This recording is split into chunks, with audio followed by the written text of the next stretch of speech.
প্রবেশ করছে হাশিম। ও আমার ভাইজানেরা, হাশিমের ভাই মুত্তালিব মক্কাতুল মুকাররমায় প্রবেশ করছে। এরা মক্কার মানুষেরা নিজেদের ভিতরে বলা বলি করতে লাগলো, এই ছেলেটাকে, এই ছেলেটার পরিচয় কি? এ সময় তারা নিজেরাই বলল, যেহেতু মুত্তালিবের সঙ্গে রয়েছে এই মানুষটা, এই ছেলেটা আর অন্য কেউ নয়, এই ছেলেটার নাম হলো আব্দুল মুত্তালিব। আরবিতে আইন বাদাল আব্দুল মানে হলো দাস বা গোলাম, মানে মুত্তালিবের গোলাম। ওই দিন থেকে গোটা মক্কার জমিনে ওই সায়েবা নাম পরিবর্তন হয়ে তানার নাম হয়ে গেল আব্দুল মুত্তালিব। ও আমার ভাইজানেরা, এই আব্দুল মুত্তালিবই হলেন আমাদের প্রিয় নবীর দাদু জান। জোরে বলেন সুবহানাল্লাহ। তো আসলে আব্দুল মুত্তালিবের অরিজিনাল নাম ছিল সায়েবা, আর এলাকার মানুষের দেওয়া নাম হলো আব্দুল মুত্তালিব। আমাদের ইমামের নাম হলো ইমাম নোমান বিন সাবিত, কিন্তু আমরা তানাকে তানার মেয়ের নামে ডাকি, মানে আবু হানিফা, হানিফার পিতা বলে। নবীজির একজন সাহাবীর নাম হলো আব্দুর রহমান, বিড়ালকে ভালোবাসতেন বলে নবীজির দরবারে গিয়ে একটা বিড়াল নিয়ে গিয়েছিলেন। নবীজির দরবারে বিড়ালটা যেই বেরিয়ে পড়লো, নবীজি বললেন, ইয়া আবা হুরায়রা, হে বিড়ালের পিতা। যেই বলেছে ওদিন থেকে ওনার নাম আব্দুর রহমান পরিবর্তন হয়ে গেল আবু হুরায়রা। আমার ভাইজানেরা, তো আব্দুল মুত্তালিব নবীজির যিনি দাদু জান ছিলেন, ওনার অরিজিনাল নাম ছিল সায়েবা। মক্কার মানুষের দেওয়া নাম হলো আব্দুল মুত্তালিব। এই আব্দুল মুত্তালিব ভাতিজা, যিনি চাচাজির কাছেই লালন পালন হতে লাগলেন। একটা সময় মুত্তালিবের যখন বয়স হলো, মুত্তালিব তখন এই ভাইপো সায়েবাকে, মানে আব্দুল মুত্তালিবকে, ওই মক্কার জমিনে একটা নারীর সঙ্গে বিবাহ দিয়েছিল। আর ওই নারীটা হলো নবীজির সম্পর্কের দাদি। ওনার নাম হলো নেতিলা বিনতে খাব্বাব। কোন কোন কেতাবলা ওনার নাম বলেছেন ফাতিমা। আমার ভাইজানেরা, এই আব্দুল মুত্তালিবকে বিবাহ শাদী দেওয়ার পরে মুত্তালিব মানে চাচাজি বললেন, ভাতিজা, আজ থেকে কাবা বাইতুল্লাহর দেখভালের দায়িত্ব আমি তোমায় দিয়ে দিলাম, আর আমার যেহেতু বয়স হয়েছে তাই আমি অবসর গ্রহণ করলাম। আব্দুল মুত্তালিব বিবাহ শাদী করার পর কাবা বাইতুল্লাহর দায়িত্ব নিলেন। কারণ বিবাহ শাদী করার পরে মানুষের ঈমান যা থাকে বিয়ের আগে, বিয়ের পরে মানুষের ঈমান আরো বেশি চাঙ্গা হয়। জোরে বলেন সুবহানাল্লাহ। এইজন্য নবীজি বলেছেন, আন নিকাহু মিন সুন্নতি ফামান রাগিবা আন সুন্নতি ফালাইসা মিন্নি, আও কামা ক্বালা নবী সাল্লাল্লাহু আলাইহি ওয়াসাল্লাম। নবীজি বলেছেন, বিবাহ হলো আমার সুন্নাত, যার সামর্থ্য থাকার পরেও বিবাহ করলো না, ফালাইসা মিন্নি, সে আমার অন্তর্ভুক্ত নয়, মানে আমার উম্মতের অন্তর্ভুক্ত নয়। এইজন্য সঠিক সময়ে বিবাহ করা এটা নবীজির একটি নির্দেশ। আমার ভাইজানেরা, মুত্তালিব দায়িত্ব নিলেন কাবা বাইতুল্লাহর। আল্লাহ তাআলার কাছে দোয়া করলেন, আল্লাহ আপনি আমায় সন্তান দিন। আব্দুল মুত্তালিবের দোয়া কবুল হলো। আল্লাহ পাক তানার ঘরে প্রথম একটি সন্তান দিলেন। এই ছেলেটি ছিল পুত্র সন্তান। এই ছেলেটার নাম রাখা হয়েছিল হারিস। আমার ভাইজানেরা, ও জওয়ানেরা, যুবকেরা, নবীর উম্মতেরা, আব্দুল মুত্তালিব আল্লাহ পাকের কাবা বাইতুল্লাহর মুতাওয়াল্লি, কাবা বাইতুল্লাহর পাশে তিনি অবস্থান করেন। আমার আল্লাহ পাকের কাবা বাইতুল্লাহ তিনি তাওয়াফ করেন। আব্দুল মুত্তালিব মাঝে মাঝে কাবা বাইতুল্লাহ তাওয়াফ করে ওই কাবা বাইতুল্লাহর যে মাতাব আছে ওই জায়গাতে তিনি ঘুমিয়ে যেতেন। ও নবীর উম্মতেরা, আব্দুল মুত্তালিব একদিন তিনি ঘুমিয়ে ঘুমিয়ে স্বপ্ন দেখলেন। আল্লাহর একজন ফেরেশতা তানা এসে স্বপ্নে বলে যায়, এ কাবা বাইতুল্লাহর মুতাওয়াল্লি আব্দুল মুত্তালিব, তুমি তিবা খনন করো। আব্দুল মুত্তালিব বললেন, মা হুয়া তিবা, তিবা কি? লোকটা কোনো জবাব না দিয়ে চলে গেল। আবার দ্বিতীয় রাতের বেলা স্বপ্ন দেখিয়ে বললেন, এ কাবা বাইতুল্লাহর মুতাওয়াল্লি, তুমি মাদনুনা খনন করো। আব্দুল মুত্তালিব বললেন, মা হুয়া মাদনুনা, মাদনুনা কি? লোকটা কোনো জবাব না দিয়ে চলে গেল। তৃতীয় রাতের বেলা আবার এসে বলল, এ কাবা বাইতুল্লাহর মুতাওয়াল্লি, তুমি বাররা খনন করো। আব্দুল মুত্তালিব বললেন, বাররা কি? লোকটা কোনো জবাব না দিয়ে চলে গেল। চতুর্থ রাতের বেলা আবার আব্দুল মুত্তালিবকে বলে গেল, ও কাবা বাইতুল্লাহর মুতাওয়াল্লি, তুমি জামজাম খনন করো। আব্দুল মুতাল্লিব বলেন জামজাম কি? ওই মানুষটা জবাব দিয়ে বলল জামজাম হলো এমন একটা পানি, জামজাম হলো এমন একটা কুয়ার নাম, কিয়ামত পর্যন্ত এই জায়গা থেকে পানি তুললে এই পানিটা কোনোদিন শেষ হয়ে যাবে না। জামজাম হলো এমন একটা কুয়া, যে জায়গা এমন করে খুঁড়ে পানি তালাশ করলে এটা মানুষের জন্য বিরাট একটা শেফাযুক্ত পানি হয়ে যাবে। আব্দুল মুতাল্লিব এই স্বপ্ন দেখার পরে উনি স্বপ্নের ভিতরে জিজ্ঞেস করলেন যে জামজাম কোথায় পাবো, আইনা জামজাম, মানে জামজাম কোথায়? তো ওনাকে বলা হলো আকাশে যেখানে চিলগুলো গোল হয়ে উড়বে আর জমিনে কাবা বাইতুল্লাহর পাশে যেখানে পিঁপড়েগুলো বাসা বাঁধবে ওখানে খুঁড়লেই আপনি জামজাম পাবেন। মানে লোকেশনটাও জানিয়ে দেয়া হলো, আকাশে গোল হয়ে চিল উড়বে আর জমিনে পিঁপড়েগুলো বাসা বাঁধবে, ওখানে খুঁড়লেই জামজাম পাবেন। আমার ভাইজানেরা, পরের দিন সকালবেলা মানে যেটা দিয়ে খোঁড়া যায় এরকম একটা লোহার খন্তা নিয়ে আব্দুল মুতাল্লিব তার একমাত্র বেটা হারিসকে সঙ্গে করে নিয়ে কাবা বাইতুল্লাহর যে মাতাপ আছে মাতাপের একদম পাশেই, মানে মাতাফের বর্তমান যে মাতাপ ওই মাতাফের নিচেই কিন্তু জামজাম।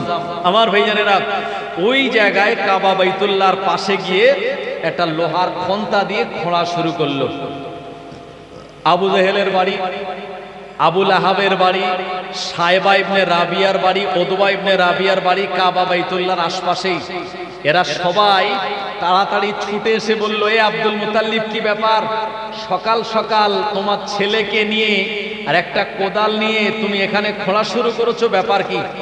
আব্দুল মুতাল্লিব বললেন, এখানে খুঁড়লে পরে জামজাম পাওয়া যাবে, এখানে খুঁড়লে পানি পাওয়া যাবে, তাই আমি এখানে খুঁড়ছি, এখান থেকে পানি বার হবে, এখান থেকে জামজাম বার হবে। এর আগে কাবা বাইতুল্লাহর আশপাশে কিন্তু কোনো পানি ছিল না। আমার ভাইজানেরা, যখন হাজী সাহেবরা তাওয়াফ করে, 7টা তাওয়াফ করলে একটা তাওয়াফ হয়, মানে 7টা চক্কর দিলে একটা তাওয়াফ কমপ্লিট হয়। তো এই তাওয়াফ করার পরে মাকামে ইব্রাহিমে গিয়ে 2 রাকাত ওয়াজিবুত তাওয়াফের নামাজ আদায় করতে হয়। তারপরে জামজামের পানি তানারা প্রাণ ভরে পান করেন। আর জামজামের পানি যখন পান করা হয় শরীরের এনার্জি আল্লাহ পাক বাড়িয়ে দেন, কারণ এই পানির সঙ্গে জান্নাতি নহরের একটা কানেকশন রয়েছে। জোরে বলুন সুবহানাল্লাহ। এর আগে ওরা পানি আনতে যেত অনেক দূরে এবং পানি না থাকার জন্য ওরা অনেক বেশি কষ্ট পেত। আপনি বলুন, বর্তমানে যদি কাবা বাইতুল্লাহর পাশে জামজাম না থাকতো হাজী সাহেবদের কষ্ট হতো কি হতো না? তাওয়াফ করার পরে জামজাম পেত না, আর জামজাম খেলেই আল্লাহর কসম দুর্বল মানুষরাও তারা সবল হয়ে যায়, কারণ এ পানিটা জান্নাতি পানি, এ পানিটা ইসমাইল আলাইহিস সালামের পায়ের আঘাতে ওঠা পানি, এ পানির বরকত আর ফজিলত আলাদা। এই জন্য মানুষ যখন ওমরা করে হজ করে ফেরে মানুষেরা তাদের কাছে 3টে জিনিসের দাবি করে। 1 নম্বর হচ্ছে দোয়া, 2 নম্বর হচ্ছে একটু খোরমা, 3 নম্বর একটু জামজামের পানি। কথা ঠিক কিনা? এর থেকে বেশি কিছু তারা চায় না। তো এই জামজাম মানে পানি পাওয়া যাবে, আর আব্দুল মুতাল্লিব খুঁড়বে। ওরা সঙ্গে সঙ্গে বাধা দিয়ে বলল, কখনো হবে না, আপনি এই জায়গায় একা বাসিন্দা নয়, আমরাও কাবা বাইতুল্লাহর আশপাশের বাসিন্দা, আর পানি খুঁড়বেন আপনি একা আর আমরা দাঁড়িয়ে দাঁড়িয়ে দেখবো, এটা সম্ভব নয়। আমরা সবাই মিলে একসঙ্গে এখান থেকে পানি তুলব। আমার ভাইজানেরা, আব্দুল মুতাল্লিব বললেন, না না না, স্বপ্ন দেখানো হয়েছে আমায় খোঁড়ার জন্য, আমাকে নির্দেশ দেওয়া হয়েছে, আমি কোনোভাবেই এই জায়গায় খোঁড়ায় তোমাদের অংশীদার নিতে পারবো না। ও আমার ভাইজানেরা, ওরা নাছোড় বান্দা, ওরা বলল আপনি একা একা জামজাম খুঁড়তে পারবেন না, আমাদেরকে অংশীদারি নিতে হবে। আব্দুল মুতাল্লিবকে তারা বাধা দিল।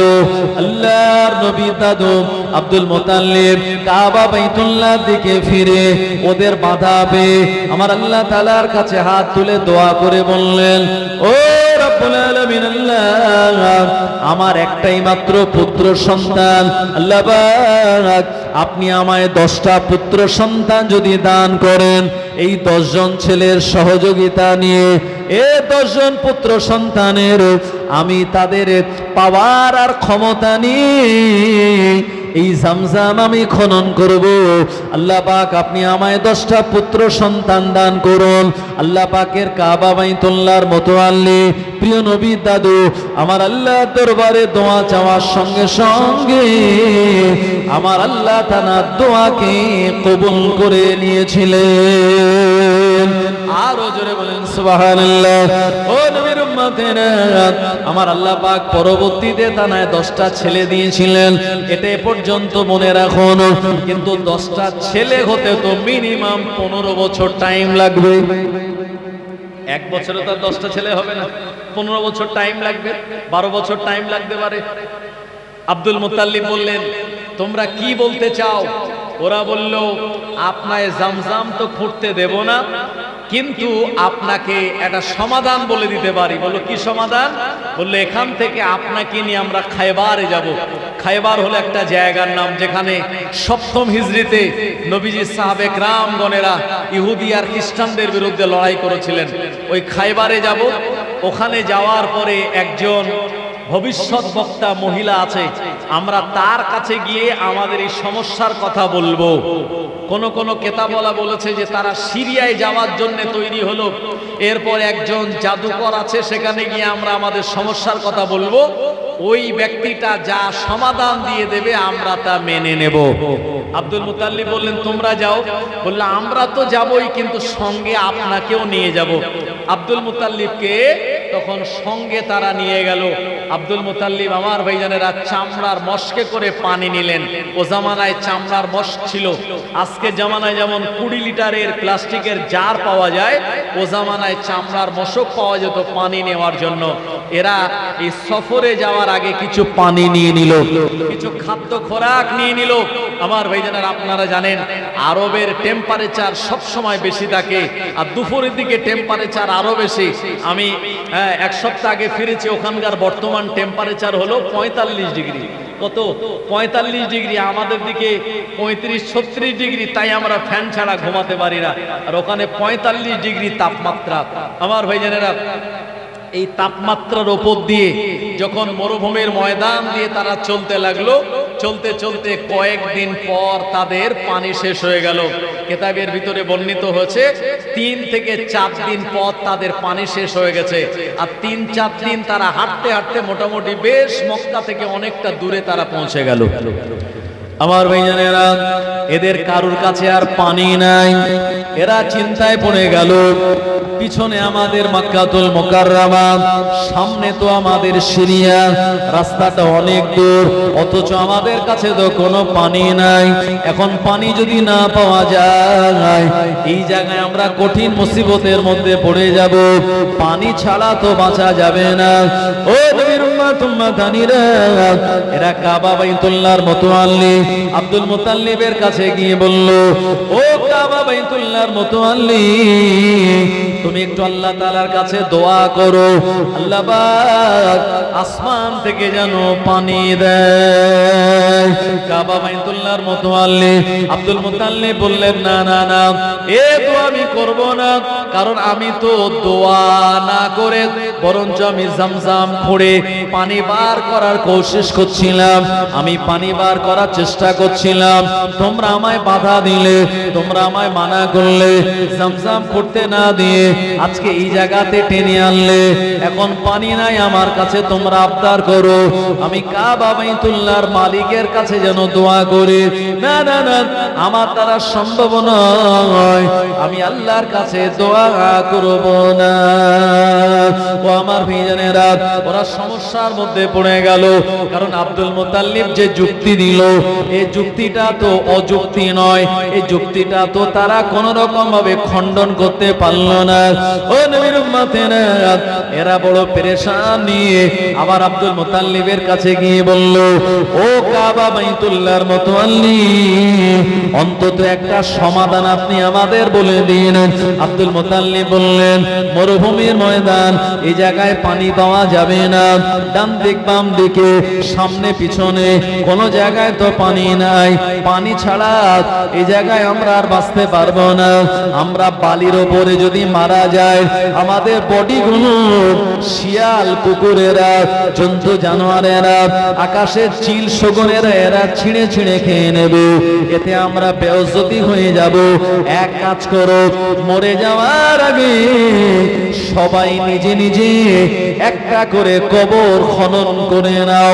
যে ব্যক্তিটা আগে মারা যাবে আমরা তাকে আগে কবর দেব, যে পরে মারা যাবে আবার তাকে আমরা কবর দিয়ে দেব। এভাবে করে সব মানুষের কবর হয়ে যাবে। কিন্তু যে ব্যক্তিটার নসিব খারাপ সে শেষে মারা যাবে, আর যে শেষে মারা যাবে ওই ব্যক্তিটার কবর দেওয়ার আর কেউ থাকবে না। তবে নসিব যদি তার ভালো হয়, আল্লাহর কোন বান্দা এসে তাকে কবরস্থ করে যাবে। আমাদের সবার কবর না হওয়া থেকে একজনের কবর না হওয়া ভালো। আব্দুল মুতাল্লিবের কথাটা তারা মেনে নিল। ওরা এবারে নিজেরা নিজেদের কবর খোঁড়া শুরু করলো। একবার জোরে বলুন নাউজুবিল্লাহ। কথায় আছে, চালাক লোক বেশি বিপদে পড়ে, কথা ঠিক কিনা? কথায় আছে, চালাক হওয়া ভালো কিন্তু চালাকি করা ভালো না। মক্কার লোকের এরা চালাক, কিন্তু আব্দুল মুতাল্লিবের সঙ্গে এরা চালাকি করতে গেল। আব্দুল মুতাল্লিব জামজাম খুঁড়ে পানি বার করতে চাইলো, আর এরা তা বার করতে না দিয়ে নিজেরাই বিপদে পড়লো আর পানির সংকটেই পড়লো। সবই আল্লাহর ইচ্ছা।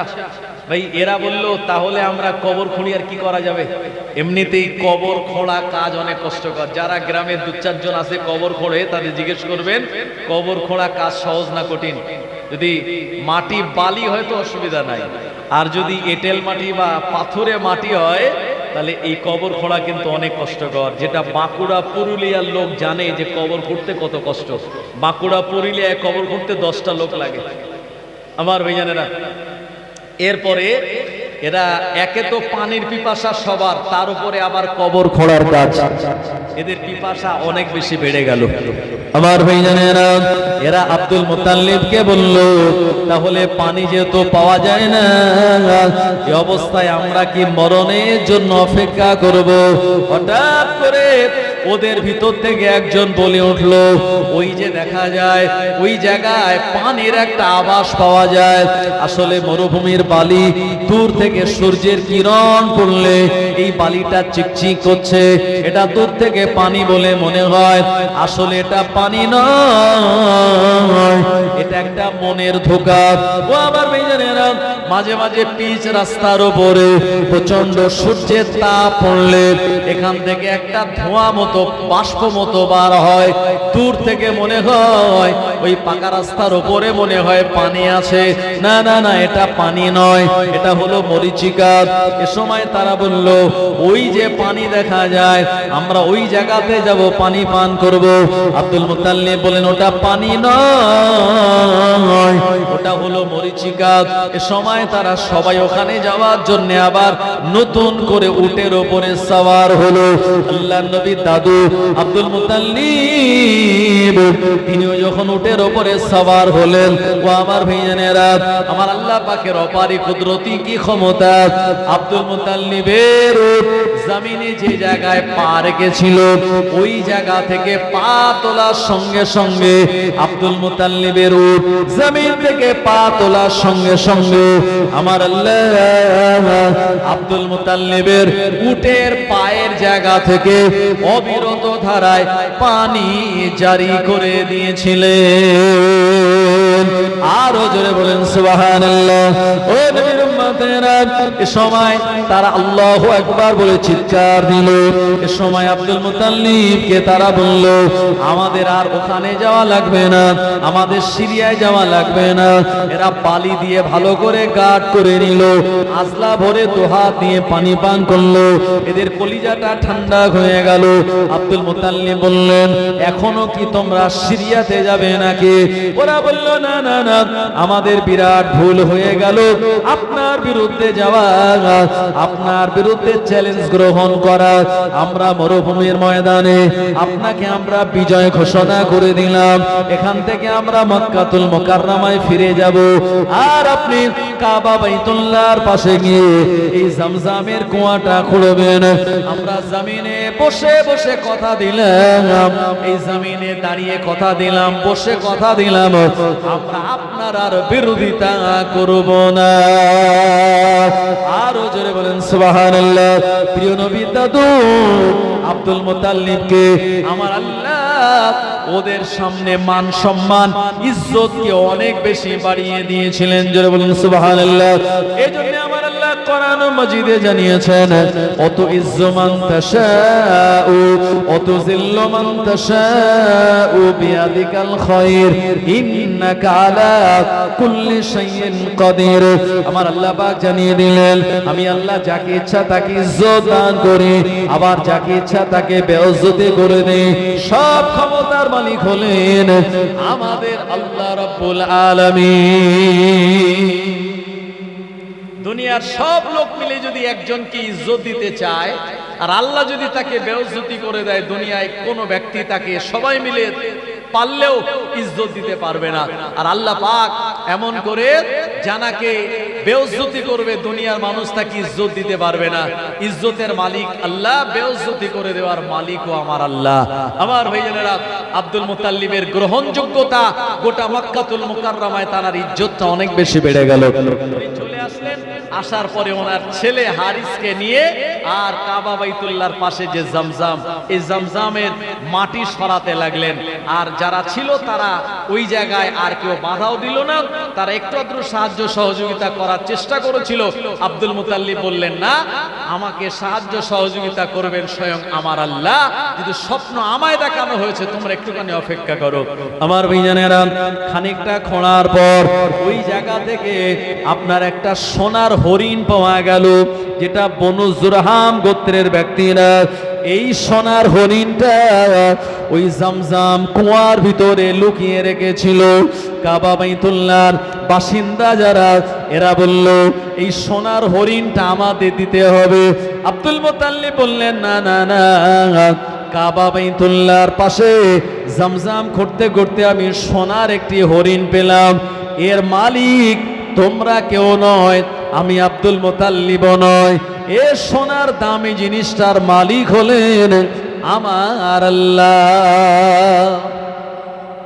কাবা বাইতুল্লাহর দরওয়াজায় এই হরিণ তো আর টাঙানো যাবে না, তার মুখ নাক কান বিকৃত করে ওটা একটা অলংকার করে আব্দুল মুত্তালিব কাবা বাইতুল্লাহর দরওয়াজায় লাগিয়ে দিলেন। কাবা বাইতুল্লাহর দরওয়াজাকে বলা হয় মুলতাজিম, যেখানে হাত দিয়ে দোয়া করলে আল্লাহ কবুল করেন। ওই জায়গায় বর্তমানে 28 মণ সোনা আছে। সর্বপ্রথম কাবা বাইতুল্লাহর দরওয়াজায় যিনি সোনার অলংকার দিয়েছিলেন তিনি হলেন আমাদের প্রিয় নবীর দাদুজান আব্দুল মুত্তালিব। জোরে বলুন সুবহানাল্লাহ। সেই নিয়ম আজও চলে আসছে, কিয়ামত পর্যন্ত কাবা বাইতুল্লাহর দরওয়াজায় এরকম সোনা থাকবে। মদিনার মসজিদ নববী শরীফে কম বেশি 70 টন সোনা দিয়ে পিলিয়ারগুলি, দরওয়াজাগুলি সুন্দর করে সব সাজানো আছে। একবার জোরে বলুন সুবহানাল্লাহ। কারণ পাহাড়ের নিচে আল্লাহ সোনার পাহাড় বানিয়েছে মক্কা মদিনা শরীফে। আরও বেশি খুঁড়লে সেখানে তরল সোনা পাওয়া যায়, যেখানে পেট্রোল আর ডিজেল পানির থেকে আরও বেশি সস্তা। যেখানে 1 লিটার পেট্রোলের দাম হচ্ছে 2 টাকা 33 পয়সা, মানে 2 টাকা 33 রিয়েল হলো 1 লিটার পেট্রোলের দাম, আর ডিজেল হলো 1 টাকা 30 পয়সা। কি বললেন? হ্যাঁ, 60 রিয়েলে পুরো বাস ফুল ট্যাঙ্কি করে নিচ্ছে, যেখান থেকে আমার আল্লাহ পাক এত নেয়ামত দিয়েছে এই মক্কাতুল মুকাররমা মদিনাতুল মুনাওয়ারায়। যাই হোক, এরপরে নবীজি সাল্লাল্লাহু আলাইহি সাল্লামের দাদু তিনি আবারও খুঁড়তে লাগলেন। খুঁড়তে খুঁড়তে কিছু তরবারি, কিছু যুদ্ধ করার সরঞ্জাম পেলেন। আর মক্কার মানুষেরা বলল, অন্তত এগুলি আমাদের দিন। আব্দুল মুত্তালিব বললেন, তাও নয়, এগুলির মালিক আমি নিজে হব এবং কাবা বাইতুল্লাহর রক্ষার্থে আমি এগুলি কাজে লাগাবো। এরপরে আরো খানিকটা খোঁড়ার পরে zamzaমের পানি বেরিয়ে আসলো। আব্দুল মুত্তালিব বললেন, আল্লাহু আকবার। zamzaমের পানি যখন চলে আসলো, এরপরে কিছু অংশ জায়গা পরিষ্কার করে কিছু পানি তিনি চারিদিকে ছড়িয়ে দিয়ে আর পরিষ্কার যে পানি আসলো এই পানি তিনি নিজে পান করলেন। জমজমের পানিটা দাঁড়িয়ে পান করতে হয়। এমন করে শরীয়তে দুটো পানি আপনাকে দাঁড়িয়ে পান করা লাগে। একটি হলো জমজমের পানি, আর একটা হলো অজু করার শেষের অবশিষ্ট পানি। যদি আপনি বদনা নিয়ে বা জগ নিয়ে অজু করেন, অজু করতে করতে অজু শেষ হয়ে গেল কিন্তু জগে পানি খানিকটা বেশি রয়েছে, আপনি এই পানিটা দাঁড়িয়ে পান করতে পারেন। শরীয়ত আপনাকে আমাকে বৈধতা দিয়েছে। অন্য কোনো পানি দাঁড়িয়ে পান করা জায়েজ নয়। আমার ভাইজানেরা, এই জমজমের পানি দাঁড়িয়ে দাঁড়িয়ে কেবলামুখী হয়ে কাবার দিকে ফিরে পান করার সময় একটা দোয়াও পড়তে হয়। আর আল্লাহ যদি কবুল করেন তো আপনার এই দোয়ার বরকতে শরীরের সব রোগও আল্লাহ ভালো করে দেবেন। জমজমের পানি খাওয়ার সময় দোয়া পড়তে হয়, আল্লাহুম্মা ইন্না নাসআলুকা ইলমান নাফিয়া ওয়া রিজকান ওয়াসিয়া ওয়া শিফাআন মিন কুল্লি দাইন। ও আমার আল্লাহ, আপনি আমায় উপকারী ইলম দান করুন। এ জমজমের পানি পান করার বদলাতে আল্লাহ পাক আপনি আমায় রিজকে অফুরন্ত বরকত দান করুন। ও শিফাআন মিন কুল্লি দাইন, আর এই জমজমের পানির দ্বারা আমার শরীরের সব রোগের আপনি শেফা দান করে দিন। ও জওয়ানেরা, যুবকেরা, কারণ জমজমের পানির ভিতরে আমার আল্লাহ ইমানদার মুসলমানের জন্য শেফা রেখে দিয়েছেন। এ জমজম যখন বার হয়ে গেল, আব্দুল মুতাল্লিব বার করে ফেললেন। আব্দুল মুতাল্লিবকে আমার আল্লাহ একদিকে কাবা বাইতুল্লাহর মুতাওয়াল্লি যেমন বানিয়েছেন, অপর দিকে এই জমজম কুয়ার দায়িত্ব তানার উপরে চলে গেল। বাইরে থেকে যত মানুষ আসতো আমার আল্লাহর কাবা বাইতুল্লাহ তাওয়াফ করার জন্য, আব্দুল মুতাল্লিব নিজে হাতে করে এই জমজমের পানিগুলি তানাদেরকে দিয়ে মেহমানদারি করাতেন। জোরে বলুন সুবহানাল্লাহ। এই পানি এত পাতলা এবং এত ফ্রেশ, এই পানির ভিতরে কোনো আয়রন নাই, কোনো আর্সেনিক নাই। এই পানির ভিতরে এমন করে কোনো জীবাণু, কোনো ব্যাকটেরিয়া খুঁজে পাওয়া যায় না। আপনি বাড়ির পানি খাবেন, ভাত খাওয়ার পরে দুপুরবেলা ভাতকে রাতের বেলার খিদে হতে চায় না আমাদের, অনেকের গ্যাস হয়। আর যারা জমজমের পানি ওমরাতে গিয়ে হজে গিয়ে পান করেন, আল্লাহর কসম ওখানে গিয়ে আপনার খিদে বেড়ে যাবে এবং বেশি বেশি আপনি খেতে পারবেন। সুবহানাল্লাহ। কারণ এই পানিতে আল্লাহ অসংখ্য বরকত আর নেয়ামাত রেখে দিয়েছেন। এমন করে মক্কাতুল মুকাররমা থেকে সেখানে পাইপ লাইনের মাধ্যমে মদিনাতুল মুনাওয়ারায় এই জমজমের পানির সাপ্লাই দেওয়া হয়। মদিনার মসজিদে আপনি যখন নামাজ আদায় করতে যাবেন, ওই জায়গাতেও আপনি অফুরন্ত এই জমজমের পানি পান করতে পারবেন, যেখানে পানির কোনো অসুবিধা নাই। একটু দরুদ শরীফ, আল্লাহুম্মা সাল্লি আলা।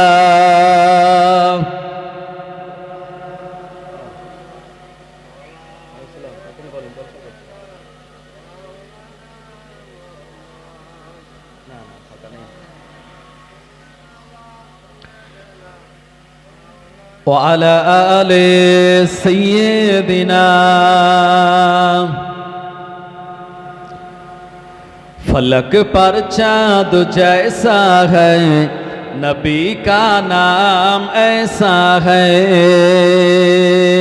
फलक पर चाँद जैसा है, नबी का नाम ऐसा है। दिलों से गम मिटाता है, मोहम्मद नाम ऐसा है। फलक पर चाँद जैसा है, नबी का नाम ऐसा है। दिलों से गम मिटाता है, मोहम्मद नाम ऐसा है। ये दिल जब गम का मारा हो, मोहम्मद याद आता है। ये दिल जब गम का मारा हो, मोहम्मद याद आता है। जुदा जब कोई प्यारा हो, मोहम्मद याद आता है। फलक पर चाँद जैसा है, नबी का नाम ऐसा है दिलों से गम मिटाता है मोहम्मद नाम ऐसा है अल्लाहुम्मा सल्ले अला सय्यदिना व अला आले सय्यदिना। আমার ভাইজানেরা, জওয়ানেরা, যুবকেরা, মুরব্বিয়ান বাবাজিগণেরা, যে কথা আমি আপনাদের বলতেছিলাম, ওই আব্দুল মুতাল্লিবের দোয়া আল্লাহ পাক সেদিন কবুল করে নিয়ে তানার বংশে এক এক করে 10টা পুত্র সন্তান দিয়েছিলেন। একবার জোরে বলুন সুবহানাল্লাহ। বড় ছেলের নাম হলো হারিস, দ্বিতীয় ছেলের নাম হলো জুবাইর, তৃতীয় ছেলের নাম হলো মুকাওয়াম, চতুর্থ ছেলের নাম হলো আওয়াম, কারোবা নাম হচ্ছে হামজা, কারোবা নাম আব্বাস, কারোবা নাম আবু তালিব, কারোবা নাম আবুল আহাব, আর ছোট বেটার নাম হলো আব্দুল্লাহ। এইরকম আল্লাহ 10টা ছেলে আব্দুল মুতাল্লিবকে দান করে দিয়েছিলেন। আর আব্দুল মুতাল্লিব যেদিন আল্লাহকে বলেছেন, আল্লাহ 10টা ছেলে আপনি যদি আমায় দেন তো এদের পাওয়ার আর শক্তি নিয়ে জামজাম খুঁড়বো, আর এই দোয়া কবুল হয়ে যদি 10টা ছেলে আল্লাহ আপনি আমায় দেন তো একটা বেটাকে আমি আপনার নামে কোরবানি করব। আল্লাহ পাক তারা সেই দোয়া কবুল করে যখন 10টা ছেলে দিলেন, ছেলে 10টা যখন বড় হলো, আব্দুল মুতাল্লিব 10টা ছেলেকে ডাকলেন, এক জায়গায় বসালেন, বসিয়ে বললেন, এ আমার বেটারা, আমি ছোটবেলায়, মানে তোমরা যখন দুনিয়াতে আসনি আর আমার বয়স যখন কম ছিল, একটাই মাত্র আমার যখন ছেলে ছিল, আমি আল্লাহর কাছে এই ওয়াদা করেছিলাম, আল্লাহ আমার সেই দোয়া ও ওয়াদা আল্লাহ কবুল করে 10টি ছেলে আমায় দিয়েছেন। আমি বলেছিলাম একটিকে কোরবানি দেব, সুতরাং আমি আমার সেই ওয়াদা পালন করতে চাই। এখন তোমরা বলো তোমাদের ভিতর থেকে আমি কাকে কোরবানি দেব? তো ছেলেগুলি বলল, আব্বাজান আপনি কাবা বাইতুল্লাহর মতোয়াল্লি, আমাদের ভিতর থেকে যে ছেলের আপনার পছন্দ আপনি তাকেই কোরবানি দিতে পারেন, আমাদের পক্ষ থেকে কোনো আপত্তি নাই। জোরে বলুন সুবহানাল্লাহ। মানে আব্বাকে কত মানে তারা। আর আজকের যুগে যদি কোনো আব্বা তার ছেলেদেরকে ডেকে এই কথা বলে তো 10টা ছেলে মিলে তারা বলবে যে আব্বারে হয় জেলে দিতে হবে, আর তা না হলে অন্য কোনো মেন্টাল হসপিটালে দিতে হবে, মনে হয় আমার আব্বার মাথা খারাপ হয়ে গেছে। কথা ঠিক কি না? আব্দুল মুতাল্লিব বললেন, ঠিক আছে তোমরা যখন সবাই রাজি তো আমি নিজে থেকে নির্বাচন করব না, আমি একটা লটারির ব্যবস্থা করব। কিতাবের নাম হলো আর রাহিকুল মাখতুম, লিখেছেন মুসান্নিফ হলেন আল্লামা শফিউল্লাহ মুবারকপুরি রহমাতুল্লাহ আলাইহি। উনি ওনার কিতাবে লিখেছেন যে আব্দুল মুতাল্লিব একটা লটারির ব্যবস্থা করলো। তো লটারিটা কেমন? ওই আমাদের বাজার মার্কেটে যে লটারি বিক্রি হয় এটা হলো হারাম, এরকম লটারি নয়। এই লটারিটা ছিল 10টা তীর তিনি জোগাড় করেছিলেন। 10টা তীর, এই তীরের যে আগা আছে, তীরের মাথায় 10টা ছেলের নাম লিখলেন, জুবাইর, হারিস, মুকাওয়াম, জহম, আওয়াম, আবুল আহাব, আবু তালিব, হামজা, আব্বাস, আব্দুল্লাহ। এই 10টা ছেলের নাম লিখে তীরগুলো এক জায়গায় রাখলেন। আর একটা তীর আন্দাজ যে ভালো তীর ছুটতে পারে তাকে ইনভাইট করলেন, করে বললেন যে 10টা তীর এখানে আছে, আপনি 10টা তীরের ভিতর থেকে আন্দাজে একটা তীর তুলে নেবেন, নিয়ে ওই কাবা বাইতুল্লাহর দিকে আপনি ছুঁড়ে দেবেন, আর আমি ওই পারে থাকবো, খবরদার দেখে যেন আপনি তীর তুলবেন না। এই 10 ছেলের ভিতর থেকে ওই তীরের আগায় যে ছেলেটার নাম উঠে যাবে আর যে তীরটাই ওপারে যাবে ওই ছেলেটাকে আমি আল্লাহর রাস্তায় কোরবানি দেব। আমার ভাইজানেরা, জওয়ানেরা, যুবকেরা, সিদ্ধান্ত হয়ে গেল। তীরান্দাজ চলে আসলো। আব্দুল মুতাল্লিব 10টা বেটার নাম লিখে এখান থেকে একটা তীর তুলে নিতে বললেন। তীরান্দাজ যথারীতি নিয়ম পালন করে একটা তীর তুলে নিয়ে আব্দুল মুতাল্লিব কাবা বাইতুল্লাহর ওই দিকে চলে গেল। ওদিকে তীরটা যখন ছুঁড়ে দিয়েছে, ও মুসলমান ভাইরা আমার, জওয়ানেরা, যুবকেরা, আব্দুল মুতাল্লিব তানার যে ছেলেটাকে বেশি ভালোবাসেন, মহাব্বত করেন, যে ছেলেটা আব্দুল মুতাল্লিবের বড় প্রিয়, যে ছেলেটা নম্র আর ভদ্র, ওই ছেলেটার নাম হলো আব্দুল্লাহ। এই আব্দুল্লাহর নাম ওই তীরের আগায় লেখা উঠে গেল। আব্দুল মুতাল্লিব দেরি না করে এক হাতে আব্দুল্লাহকে ধরলেন, আর এক হাতে একটা তরবারি নিলেন। নেওয়ার পর আমার আল্লাহর কাবা বাইতুল্লাহর দিকে এগিয়ে যান। গোটা মক্কার মানুষেরা এই দৃশ্যটা তারা দেখেছিল। এরা আব্দুল মুতাল্লিবের কাছে গিয়ে বলল, ও কাবা বাইতুল্লাহর মুতাল্লি, এক হাতে আব্দুল্লাহ আর এক হাতে তরবারি, কোন জায়গায় যান? বলেন কাবা বাইতুল্লাহর কাছে গিয়ে আমি আমার বেটা আব্দুল্লাহকে কোরবানি দিতে চাই। এরা বলল, আব্দুল্লাহ নম্র ভদ্র, আব্দুল্লাহ অনেক ভালো ছেলে, এই আব্দুল্লাহকে কোনোভাবেই আপনি কোরবানি দিতে পারবেন না। ও নবীর উম্মতেরা, আব্দুল মুতাল্লিবকে ওরা জোরদার ভাবে বাধা দিল। আব্দুল মুতাল্লিব বললেন, তোমরা আমায় বাধা দিও না, আমি আল্লাহ তাআলার কাছে ওয়াদা করেছিলাম, যেদিন মক্কার মানুষেরা আমায় জামজাম করতে বাধা দিয়েছিল, সেদিন আমি আমার আল্লাহকে বলেছিলাম, ও রব্বুল আলামিন আল্লাহ, 10টা পুত্র সন্তান যদি আপনি আমায় দান করেন, আমি একটা বেটাকে আপনার নামে কোরবানি দেব। আমার আল্লাহ আমার দোয়া কবুল করে আমাকে 10টা ছেলে দিয়েছেন।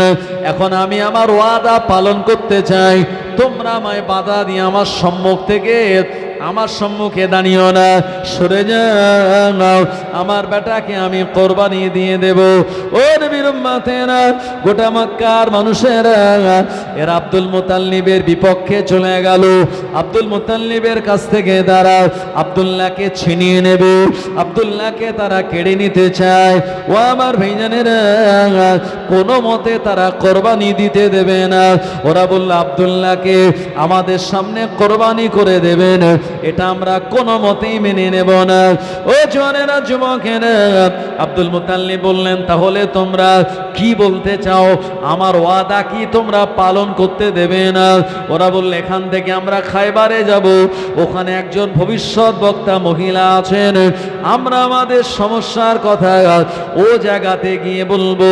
ওটা শোনার পর ওই মহিলা যে ফয়সালা দিয়ে দেবে, ওই ফয়সালাটা আমরা সবাই তা মেনে নেব। জোরে বলেন সুবহানাল্লাহ। ওখান থেকে আব্দুল মুতাল্লিব তিনি খায়বারে যাওয়ার নিয়ত করলেন, কারণ কথায় আছে যে 10 যেখানে আল্লাহর মত মানে খোদা সেখানে, একটা কথায় আছে, যদিও কথাটা সঙ্গে শরীয়তের একটু মিল আছে, ওই কথাটা যদি শরীয়ত সম্মত হয় আর লোকজনের সমর্থন যদি ওদিকে বেশি হয়, তাহলে সে জায়গায় নিশ্চিত আল্লাহ রাজি আছেন। আব্দুল মুতাল্লিব বললেন, ঠিক আছে, তোমরা যখন সবাই আমার বিরুদ্ধে, চলো সেই খায়বারে যাওয়া হবে। সেখানে প্রথম দিন যাওয়া হলো, ওই মহিলার সঙ্গে দেখা হলো না। দ্বিতীয় দিন ওই মহিলার সঙ্গে তারা দেখা পেল, মহিলার কাছে সমস্যাটা ফেস করলো। মহিলা বলে দিল, এক কাজ করে, একদিকে আব্দুল্লাহকে রাখবে আর একদিকে 10টা উট দেবে, দিয়ে তোমরা লটারি করবে, ওই লটারিতে 10টা উটের নাম লিখবে, জামালুন মানে উট, ইবলুন মানে উট, আর মেয়ে উটকে আরবিতে বলা হয় নাকাতুন। এই নাকাতুন বা ইবলুন শব্দটা লিখবে একটা কাগজে, আর একটা কাগজে আব্দুল্লাহ লিখবে। ওখান থেকে আন্দাজে একটা কাগজ তুলবে, যদি ওই জায়গায় আব্দুল্লাহর নাম ওঠে, তাহলে উটের সংখ্যাটা বাড়িয়ে আরও 10 বাড়িয়ে 20 করবে। আবারও লটারি করবে, আবারও সেখানে যদি আব্দুল্লাহর নাম ওঠে, তাহলে উটের সংখ্যাটা বাড়িয়ে 30 করবে।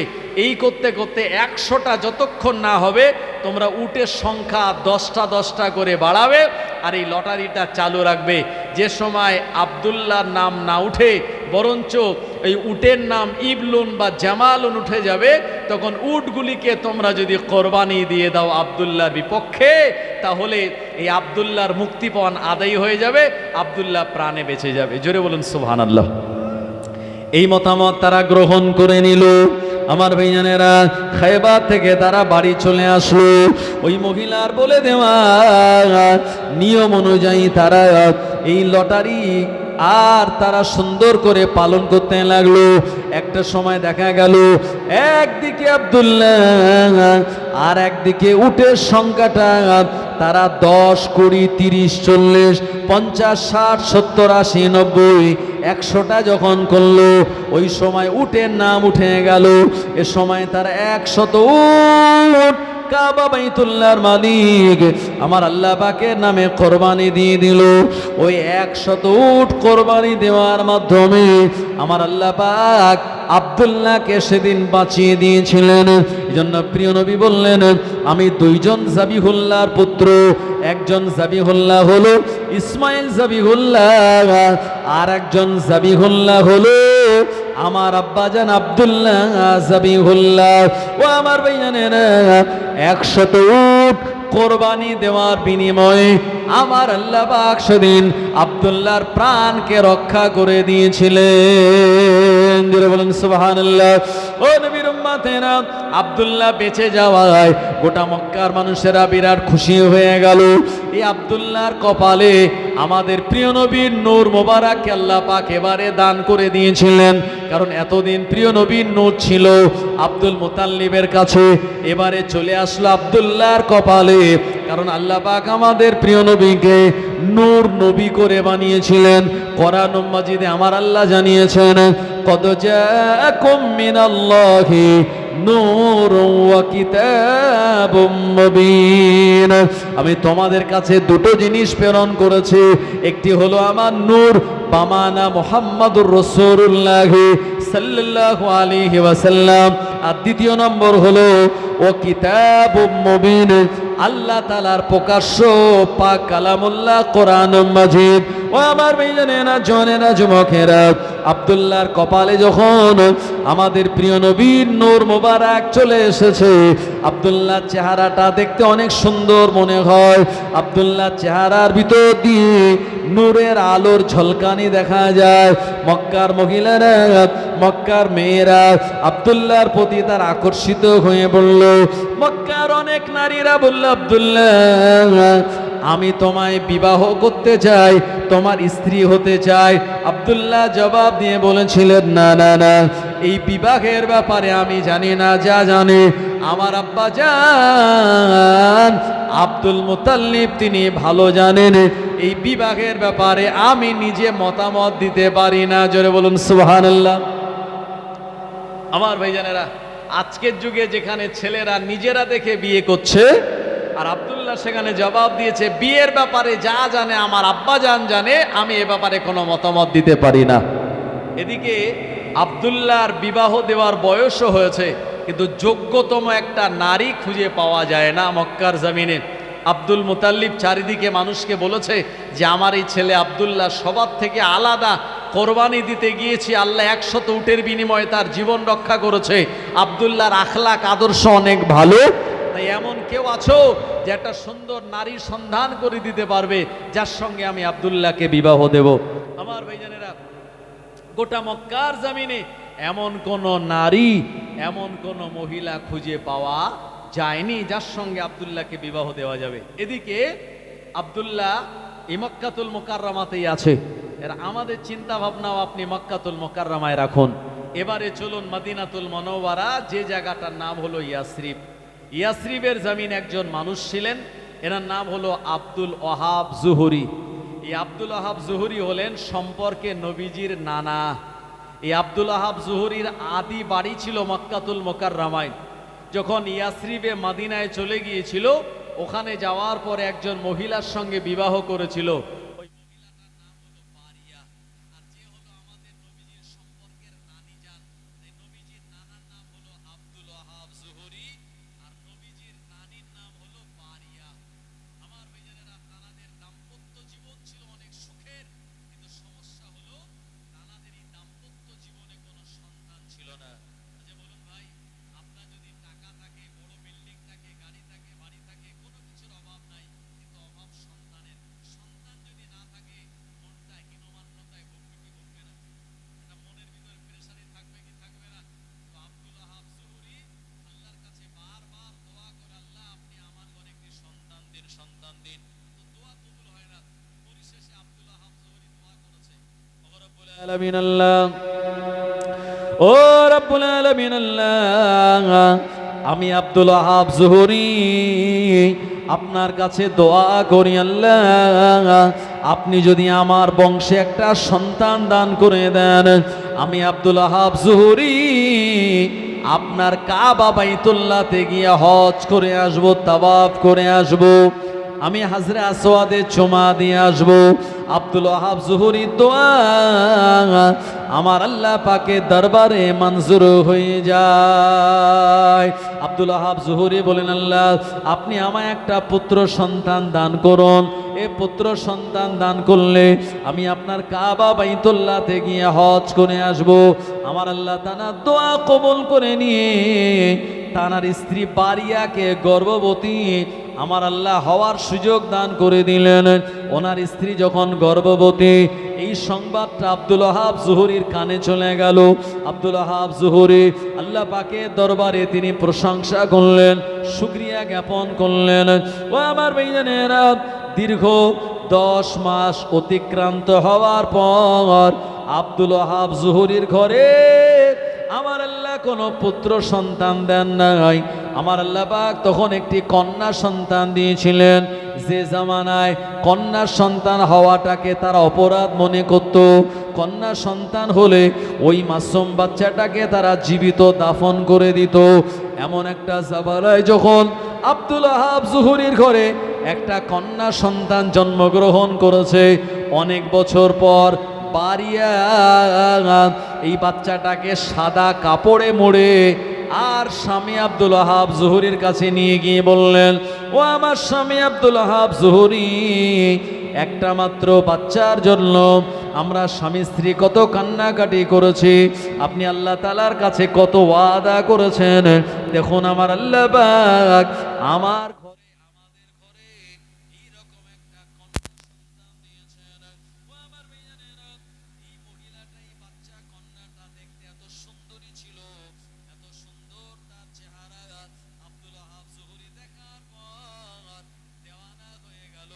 এই বাচ্চাটার প্রতি তার মহব্বত আমার আল্লাহ পাক তার অন্তঃকরণে দান করে দিল।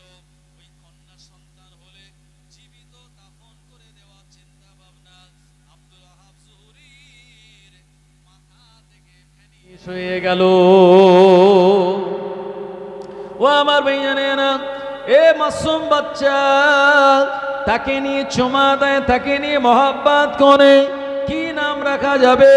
এ সময় বারিয়া বলেন, স্বামী গো, এই বাচ্চাটা যখন আমার গর্ভের ভিতরে, আমি রাতের বেলা স্বপ্ন দেখতাম, আমাকে কে যেন এসে বলে যেত, ও বারিয়া, নসিব তোমার বড়, কপাল তোমার ভালো, তোমার গর্ভে যে সন্তান রয়েছে, এই সন্তানের কারণে আমার আল্লাহ পাক তোমাদের পরিচয় পরিচিতি গোটা দুনিয়ার জমিনে ছড়িয়ে দেবেন। এই বাচ্চাটা যখন ভূমিষ্ঠ হবে, এই বাচ্চাটার অন্য কোনো নাম রাখবে না, বাচ্চাটার নাম রাখবে আমিনা। ও আব্দুল ওয়াহাব জুহরি, আমাদের এই বাচ্চাটার নাম রাখতে হবে আমিনা। ওই আমিনা নাম রাখা হলো, আমিনা ভদ্র সুন্দরী একটি সুশৃঙ্খল একজন মেয়ে, সঙ্গে সঙ্গে আব্বা মায়ের কাছে লালিত পালিত হতে লাগলো। আমিনা ইয়াসরিবের জমিনে, মদিনার জমিনে টুকটুক টুকটুক করে বেড়ে ওঠে। মক্কাতুল মুকাররমার তুলনায় মদিনাতুল মুনাওয়ারার আবহাওয়া অনেক বেশি ভালো, অনেক বেশি স্নিগ্ধ। মদিনার জমিনে আম্মা আমিনা টুকটুক করে তিনি বেড়ে ওঠেন। তানার জীবনের ভিতরে লেখা আছে, আম্মা আমিনা তানার যখন মাত্র 6 থেকে 7 বছর বয়স, এ বয়সে একদিন তিনি তানার ঘর থেকে তানার বান্ধবীর বাড়ি যাচ্ছিল। যেতে যেতে রাস্তার মাঝখানে আরবের 1 দিরহাম কাঁচা টাকা দেখতে পেল রাস্তার উপরে। আমিনা এই টাকাটা দেখার পরে চিন্তা করলো, টাকাটা তুলে নেব নাকি ফেলে দেব। না না না, আমি যদি টাকাটা না নেই, না জানি এই টাকাটা যার নয়, সে টাকাটা নিয়ে যাবে। আমিনা আমার উচিত হলো এই টাকাটা তুলে নিয়ে প্রকৃত মালিকের কাছে পৌঁছে দেওয়া। আম্মা আমিনা 6-7 বছর বয়সে 1 রিয়েল টাকাটা তুলে নিয়ে সোজা চলে গেল ও আমার ভাইজানেরা বান্ধবীর বাড়িতে। আর আরবের 1 রিয়েল, যেটার বর্তমানে অনেক দাম, আমাদের দেশের 25 টাকা দিলে আরবের 1 টাকা আপনায় দেবে। কি বললেন?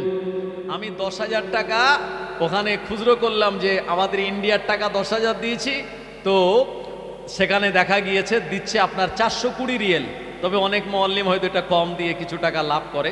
আমার ভাইজানেরা, জওয়ানেরা, যুবকেরা, তো 420 রিয়েল আপনায় দেবে যদি 10,000 টাকা আপনি ভাঙান।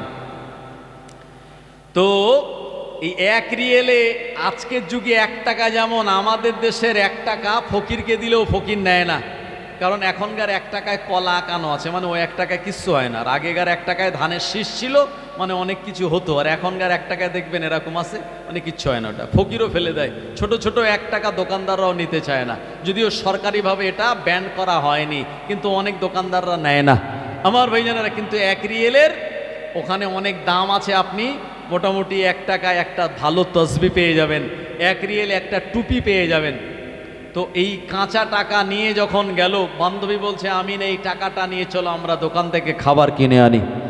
আম্মা আমিনা বললেন না না না, এ টাকাটা আমার নয়, এ টাকাটা কুড়িয়ে পাওয়া টাকা, এ টাকাটা খরচ করা মানে আমানাতের খেয়ানাত করা। ও আমার ভাইজানেরা, বান্ধবী বারবার এই টাকাটা খরচ করে টাকাটার বদলাতে খাবার খেয়ে নিতে বলল। আম্মা আমিনা বান্ধবীর মতলব ভালো নয় এটা বুঝতে পেরে দেরি না করে ওখান থেকে সোজা নিজের আপন ঘরে চলে আসেন। আস্তে আস্তে দেখতে পেল রাস্তার মাঝখানে একজন বয়স্ক মানুষ, বুড়ো মানুষ, শরীরটা তার জরাজীর্ণ, চোখে কম দেখে, কোমরটাও তার বেঁকে গিয়েছে, রাস্তার ওপরে কি যেন খোঁজাখুঁজি করে। ও আমার ভাইজানেরা, আম্মা জান আমিনা টুকটুক করে গিয়ে বললেন, ও আল্লাহর বান্দা, কি আপনি খোঁজাখুঁজি করেন? ওই মানুষটা বললেন, মা আজকে কয়েকদিন খাওয়া হয় না, ক্ষুধার জ্বালা যন্ত্রণা সহ্য করতে পারি না, যার কারণে আমার কাছে একটা কাঁচা রিয়েল ছিল, ওই 1 রিয়েল নিয়ে আমি বাজারে যাচ্ছিলাম কিছু খাদ্য আর খোরাক কেনার জন্য, অথচ আমার ভুলবশত, অসাবধানতা বশত টাকাটা কোন জায়গায় পড়ে গেল আমি আর খুঁজে খুঁজে পাই না, এই কারণে টাকাটা আমি খোঁজ করতেছি।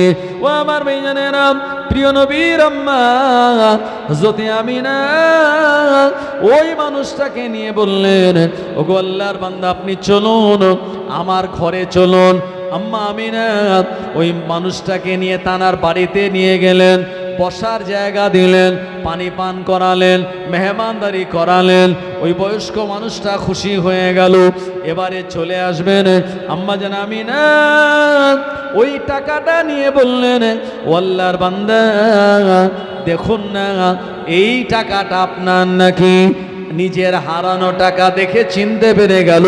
ওই বয়স্ক মানুষটা বললেন, মা এটাই তো আমার সেই টাকা যেটা আমি বাজারে যাওয়ার সময় হারিয়ে ফেলেছি। ও আমার ভাইজানেরা, হারিয়ে যাওয়া দামি টাকা কেউ যদি আপনায় সে পাওয়ার পরে আপনায় দিয়ে দেয়, তাহলে আপনার মনে কতটা খুশি হবে একবার চিন্তা করুন। ওই বয়স্ক মুরব্বী খুশি হয়ে গেল। আম্মা আমিনাকে জিজ্ঞাসা করে বলল, মা কি নাম তোমার? আম্মা আমিনা নিজের নাম বললেন। প্রাণ ভরে ওই মুরব্বীটা দোয়া করে বললেন, আমি আল্লাহ তাআলার কাছে দোয়া করি এত সুন্দর আখলাক ব্যবহার তোমার, এই সুন্দর আখলাক আর ব্যবহারের কারণে আমার আল্লাহ পাক যেন তোমার নামটা গোটা দুনিয়ার জমিনে উজ্জ্বল করে দেন। জোরে হবে না সুবহানাল্লাহ? ও আমার ভাইজানেরা, এই জন্য দোয়া হলো সমস্ত ইবাদতের মূল। আল্লাহ নবী জানিয়ে দিলেন, আদ-দোয়া মুখুল ইবাদাত। আল্লাহ নবী আরো জানিয়েছেন, আদ-দোয়া সিলাহুল মুমিন, আও কামা ক্বালা নবী সাল্লাল্লাহু আলাইহি ওয়াসাল্লাম, দোয়া হলো মুমিনের জন্য হাতিয়ার। এজন্য দোয়া নেবেন, মানুষের নেক দোয়া আপনার আমার নসিবে যদি হয়ে যায়, আমার আল্লাহ পাক এই দোয়ার বদলাতে আপনার আমার তাকদীরটাকে অনেক বড় করে দেবেন। জোরে বলুন সুবহানাল্লাহ। ও নবীর উম্মত উম্মাতানিরা, আম্মা জান আমিনার এত সুন্দর আখলাক আর ব্যবহার তানার মদিনাতুল মুনাওয়ারায় তিনি যখন লালিত পালিত হয়ে বড় হয়ে গেলেন, বিবাহ দেওয়ার সময় হয়ে গেল, আব্দুল ওয়াহাব জুহরির কাছে অনেকেই এসে বলে, ও আব্দুল ওয়াহাব জুহরি, তোমার মেয়েটার সঙ্গে আমার ছেলেটার বিবাহ দেবে, আমি আমিনাকে বৌমা করে ঘরে নিয়ে যাব। আব্দুল ওয়াহাব জুহরি বললেন, না না না, আমার আমিনা অন্য সাধারণ মেয়েদের মতো নয়, আমার আমিনা স্পেশাল। এমন স্পেশাল ছেলে না পেলে আমি আব্দুল ওয়াহাব জুহরি আমার মেয়ে আমিনাকে বিবাহ দেব না। ও আমার ভাইজানেরা, আমিনা যখন বড় হয়ে গেল, আব্দুল ওয়াহাব জুহরির মনে পড়ে গেল, আমার ঘরে যখন কোনো সন্তান ছিল না, আমি আল্লাহ তাআলার কাছে দোয়া করে বলেছিলাম, ও রব্বুল আলামিন আল্লাহ, আপনি যদি আমায় একটা পুত্র সন্তান দেন, আপনার কাবা বাইতুল্লাহ গিয়ে আমি তাওয়াফ করে আসব, হাজরে আসওয়াদে আমি চুমা দিয়ে আসব। ও আমার আল্লাহ, আপনি আমার দোয়া কবুল করো। তবে পুত্র দেননি, কন্যা দিয়েছেন। আমার সেই ওয়াদাটা পালন করা হয় নাই। নিজের কন্যা আমিনা এবং নিজের বিবি বারিয়াকে মদিনার জমিনে রেখে আব্দুল ওয়াহাব জুহরি মক্কাতুল মুকাররমায় কাবা বাইতুল্লাহে চলে গেল। লব্বাইক আল্লাহুম্মা লব্বাইক, লব্বাইক লা শারীকা লাকা লব্বাইক, ইন্নাল হামদা ওয়ান নি'মাতা লাকা ওয়াল মুলক লা শারীকা লাক। এ তালবিয়া পড়ে কাবা বাইতুল্লাহ তিনি তাওয়াফ করতে লাগলেন। আবার হাজরে আসওয়াদের কাছে এসে বিসমিল্লাহ আল্লাহু আকবার ওয়ালিল্লাহিল হামদুল নিয়াত করে কাবা শরীফ তাওয়াফ করলেন। এই তাওয়াফ করার পর তিনি যখন কাবা বাইতুল্লাহর পাশে বসে আছেন, হঠাৎ করে দেখা হয়ে গেল কাবা বাইতুল্লাহর মুতাওয়াল্লি আব্দুল মুতাল্লিবের সঙ্গে। ছোটবেলায় আব্দুল ওয়াহাব জুহরির ঘর ছিল মক্কার জমিনে। আব্দুল ওয়াহাব জুহরিকে ছোটবেলায় আব্দুল মুতাল্লিব চিনতেন, চিনেই বুঝতে পেরে গেলেন ইনি তো আব্দুল ওয়াহাব জুহরি। ও আমার ভাইজানেরা, দীর্ঘদিন পর দেখা হওয়ার কারণে দুইজনের কথাবার্তা শুরু হয়ে গেল, আদান প্রদান হলো, সংসারের কথা জিজ্ঞাসা করলেন। আব্দুল ওয়াহাব জুহরি বললেন, ও আব্দুল মুতাল্লিব কাবা বাইতুল্লাহর মুতাওয়াল্লি, আমার একটা মেয়ে আছে আমিনা, এই মেয়েটাকে আমি বিবাহ দেব, কিন্তু যোগ্য কোনো পাত্র খুঁজে পাই না। সঙ্গে সঙ্গে আব্দুল মুতাল্লিব বললেন, এ আব্দুল ওয়াহাব জুহরি, তোমার সঙ্গে আমার ছোটবেলার বন্ধুত্ব, এখন তুমি মদিনায় আর আমি মক্কাতুল মুকাররমায়, এজন্য অনেক বছর আমাদের দেখা হয় নাই। যদি তোমার মেয়ে আমিনা হয়, আমি আব্দুল মুতাল্লিব তোমার মেয়ে না দেখে, তোমার বংশ দেখে, আর আমি আর আমার ছেলে আব্দুল্লাহর জন্য, আব্দুল্লাহর স্ত্রী হিসাবে আমি আমিনাকে পছন্দ করে নিলাম। আরো জোরে বলেন সুবহানাল্লাহ। আমিনাকে কিন্তু দেখেনি, খালি আব্দুল ওয়াহাব জুহরির মেয়ে আমিনা। এইটা চিন্তা করেই আব্দুল মুতাল্লিব বললেন, তাহলে আমার বেটা আব্দুল্লাহর স্ত্রী হওয়ার জন্য আপনার মেয়ে আমিনাই সব থেকে যোগ্য। সুবহানাল্লাহ বলেন। মানে বংশ দেখেছেন। এই জন্য বাংলায় একটা কথা আছে কি, নদীর পানি ঘোলা ভালো আর জাতের মেয়ে কালো ভালো, আছে না? তো এই বংশ দেখেছেন, উনি সঙ্গে সঙ্গে আব্দুল্লাহর সঙ্গে আমিনার বিবাহ দেওয়ার জন্য তিনি পেগাম দিয়েছেন। আর আব্দুল ওয়াহাব জুহরি দেখছেন, আল্লাহু আকবার, আমার মেয়ে আমিনার সঙ্গে যদি কাবা বাইতুল্লাহর মুতাওয়াল্লি আব্দুল মুতাল্লিবের বেটা আব্দুল্লাহর সঙ্গে বিয়ে হয়, তাহলে আমার মেয়ে আমিনার কপালও ধন্য। দুইজনের সিদ্ধান্ত হয়ে গেল। তবে ও জামানায় বিয়ের নিয়ম হলো, আজকের যুগে বিয়ের নিয়ম হলো, যখন কথাবার্তা রেডি হয়ে যায়, বিয়ের দিন বর যায় গাড়ি করে মেয়ের বাড়িতে বিয়ে করতে। আর ও জামানায় নারীদের যেহেতু সম্মান ছিল না, তাই মেয়েরা বিয়ে করতে আসতো ছেলেদের ঘরে। আব্দুল ওয়াহাব জুহরি ঘরে চলে গেল, মানে মদিনায় চলে গেল। আমিনারকে বলল, আমিনা, আমি এতদিন তোমায় বিবাহ দেওয়ার জন্য একটা ছেলের সন্ধান করছিলাম, তবে মক্কায় কাবা শরীফ তাওয়াফ করতে গিয়ে কাবা বাইতুল্লাহর মুতাওয়াল্লির সঙ্গে পরিচয় হলো, আর তার ছেলে আব্দুল্লাহর সঙ্গে আমি তোমায় বিয়ে ঠিক করেছি। যেই বলেছে, তো আমিনার মনটা খুশিতে বাগে বাগ হয়ে গেছে।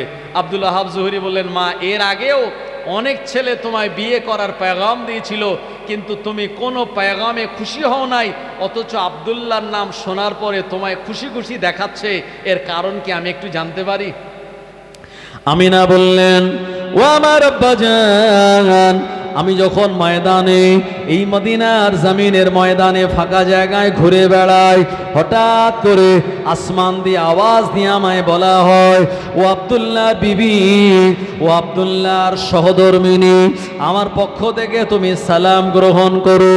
এভাবে গায়েবীভাবে আমায় আওয়াজ দেওয়া হয়। এ সময় থেকে আমি জানতে পেরেছিলাম আমার যিনি স্বামী হবেন, আমার আল্লাহ পাক তানার পক্ষ থেকে আমার স্বামী হিসাবে যিনি সিলেক্টেড, উনি আর অন্য কেউ নয়, উনি হবেন আব্দুল্লাহ। জোরে বলেন সুবহানাল্লাহ। ওই আব্দুল্লাহর নাম শোনার সঙ্গে সঙ্গে আমার মনটা খুশি হয়ে গেল। মানে পারফেক্ট ছেলে আপনি সন্ধান করে এনেছেন।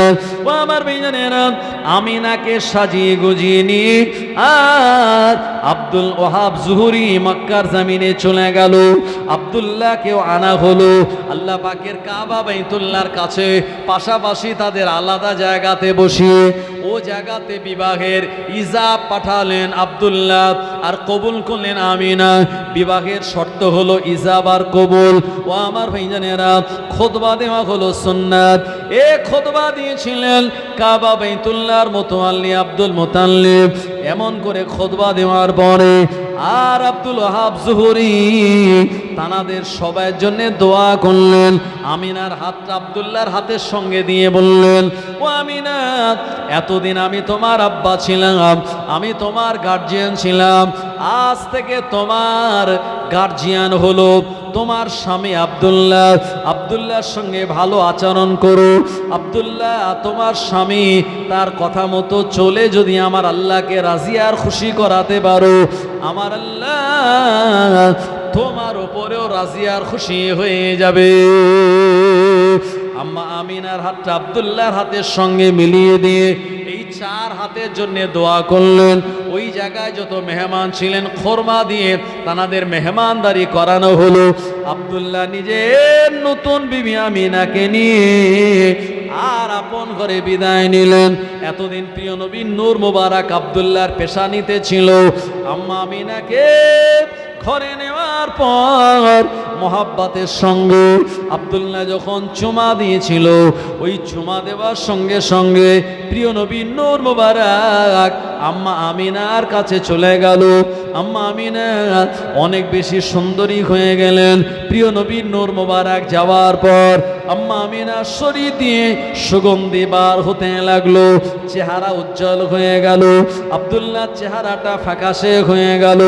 মক্কার অনেক নারীরা যারা আব্দুল্লাহকে বিবাহ করার ইচ্ছা প্রকাশ করেছিল, তারা বলতে লাগলো, এ আব্দুল্লাহ, তুমি কি বিবাহ করে নিয়েছো?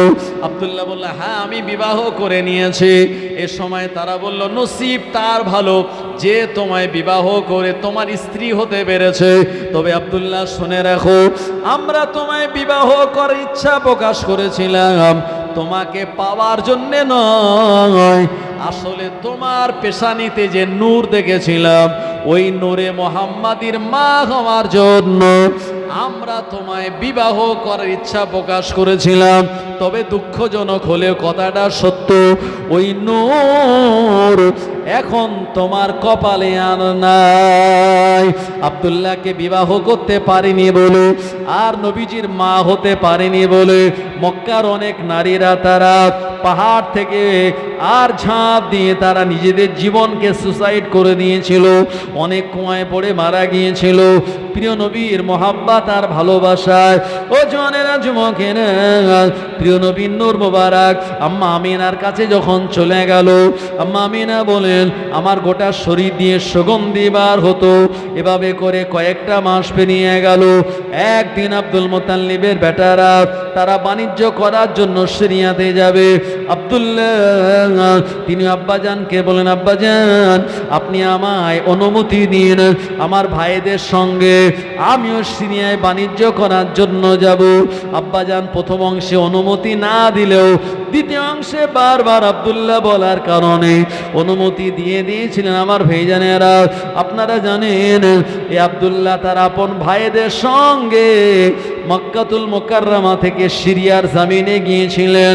অন্যান্য বছরে যা লাভ হতো ওই বছরে আব্দুল্লাহ যাওয়ার কারণে আমার আল্লাহ তাদের বাণিজ্যে 10 গুণ বেশি লাভ দিয়েছিল। কিন্তু দুঃখজনক হলে ঘটনা সত্য, ওই আব্দুল্লাহ এত লাভ নিয়ে মক্কার জমিনে ফেরার সময় আবওয়া নামক জায়গাতে সে অসুস্থ হয়ে পড়েছিল। এবং আমার আল্লাহর হুকুমে নবীজির প্রিয় আব্বাজান হযরতে আব্দুল্লাহ রাদিয়াল্লাহু আনহু জনমের মতো পেটের যন্ত্রণায় আক্রান্ত হয়ে ওই জায়গাতে ইন্তেকাল করেছিলেন। সবাই বলুন ইন্না লিল্লাহি ওয়া ইন্না ইলাইহি রাজিউন। আম্মা আমিনা জানতেন না যে আমার স্বামী আব্দুল্লাহ দুনিয়া থেকে জনমের মতো এভাবে বিদায় নেবে। বাণিজ্যে যাওয়ার আগে স্বামীর কাছ থেকে ক্ষমা চেয়েছিলেন। আব্দুল্লাহ বলেছিল, আমিনা তুমি আমায় মাফ করে দাও, কারণ 6টা মাস আমাদের ঘর সংসার হলো। এখন প্রিয় নবী আম্মা আমিনার গর্ভে আর এদিকে আব্বাজার আব্দুল্লাহ দুনিয়া থেকে জনমের মতো বিদায় নিয়েছিলেন। আমার ভাইজানেরা, নবীজি তানার আব্বাজানকে দেখেননি। নবীজি দুনিয়াতে এসেছেন এতিম হয়ে, জি, যাতে কোনো এতিম উম্মাত বলতে না পারে এতিমের জ্বালা। নবীজি কি বুঝবে? নবীজি তো এতিম ছিলেন না, কিন্তু আল্লাহ পাক আমাদের প্রিয় নবীকে দুনিয়াতে পাঠানোর আগে এতিম করেই দুনিয়াতে পাঠিয়েছিলেন। এদিকে আম্মা আমিনা দেখছেন আব্দুল মুতাল্লিবের সব ছেলেরা এক এক করে ঘরে ফিরেছে, কিন্তু ওই দলে আব্দুল্লাহ নাই। স্বামী যখন অনেক দিন পর ব্যবসা বাণিজ্য করে বাড়ি আসে, স্ত্রীদের মনটা একটু আনন্দিত থাকে যে স্বামীর চেহারাটা দেখব আর স্বামীর কাছ থেকে কিছু খোঁজ গল্প শুনবো, এই আবেগ নিয়ে তারা থাকে। আমিনা দেখলেন সবাই এসেছে কিন্তু আব্দুল্লাহ নাই। মনের ভিতরে কেমন যেন একটা কুহু ডাক দিল, ঘর থেকে বেরিয়ে পড়লেন। শ্বশুর আব্বা আব্দুল মুতাল্লিবের কাছে গিয়ে বললেন, আব্বা যান, আমার স্বামী আপনার বেটা আব্দুল্লাহ কোন জায়গায়? আমার ভাইজানেরা, তার আগেই কিন্তু খবর হয়ে গেছে অলরেডি যে এই আব্দুল্লাহ দুনিয়াতে আর নাই। আব্দুল মুতাল্লিব তিনি তানার ছেলেদের কাছ থেকে সংবাদ পেয়েছেন যে আমার ছোট বেটা দুনিয়াতে ওই আবওয়া নামক জায়গাতে পেটের যন্ত্রণা, বুকের কষ্টে সে আক্রান্ত হয়ে দুনিয়া থেকে জনমের মতো বিদায় নিয়েছে। আম্মা জান আমিনা কাঁদতে লাগলেন। ও কাবা বাইতুল্লাহর মুতাল্লি, একবার বলুন না আপনার ছোট বেটা আমার স্বামী আব্দুল্লাহ কোন জায়গায়? আব্দুল মুতাল্লিব নিজেকে আর ধরে রাখতে পারলেন না। কাবা বাইতুল্লাহর মুতাল্লি আর কাবা বাইতুল্লাহর গেলা ধরে কাঁদতে লাগলেন। আর পুত্রবধূ বৌমা আমিনাকে বললেন, ও মা, আমি তোমায় কি বলে সান্ত্বনা দেব মা? আমার ছেলে তোমার স্বামী আব্দুল্লাহ আর নাই। আমার আল্লাহর হুকুমে দুনিয়া জমিন থেকে জনমের মতো বিদায় নিয়েছে। আমিনা কথাটা শোনার পর তার মনে হলো মাথার ওপরে যেন আকাশ ভেঙে পড়েছে। উনি জমিনে বসে পড়লেন। ও আমার ভাইজানেরা, ঝরঝর ঝরঝর করে কাঁদতে লাগলেন। আব্দুল মুতাল্লিব সান্ত্বনা দিয়ে বলে, মা, ও আমিনা কেঁদো না মা, কেঁদো না। আমি তোমায় কথা দিচ্ছি, মক্কার জমিনে যে মহিলাদের স্বামী মারা যায় ওই মহিলাদের বাপের বাড়ি পাঠিয়ে দেওয়া হয়। আমি আব্দুল মুতাল্লিব কথা দিচ্ছি, না না না, আমি তোমায় তোমার বাপের ভিটায় পাঠিয়ে দেব না মা। আমার এই ভিটে বাড়িতেই তোমায় জায়গা দেব, এখানেই তোমায় অবস্থান করার সুযোগ দেব মা। এ বলে সান্ত্বনা দিতে লাগলেন আর বলতে লাগলেন, আমি তোমার আব্বাজানের মতো আমি বেঁচে আছি মা, চিন্তা করো না, পেরেশানি নিও না।